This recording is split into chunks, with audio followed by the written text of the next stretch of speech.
Allah says in the glorious Quran, in Surah Yunus, chapter number 10, verse number 99, that if He wanted, He could have made all the human beings in this world as believers.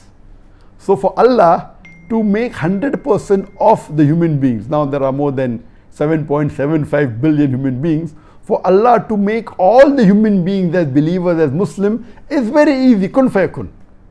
But the question is that we human beings are one of the best creations of Allah subhanahu wa ta'ala. And Allah says in the Quran in Surah Mulk, chapter number 67, verse number 2, Alladhi khalaqal mawta wal hayata. It is He who has created death and life to test which of you is good indeed.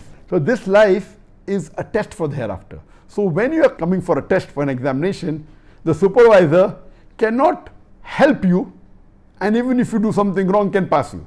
I mean, supervisor can see to it that you don't break the rules. The teacher can give you grace marks, but cannot pass you if you have failed and did not write anything or broke all the rules. So in the same fashion, regarding a question, if Allah wanted, He could have made all the human beings a Muslim. But then what is the difference? All the other creations of Allah subhanahu wa ta'ala, except the jinn and the human beings, they obey Him.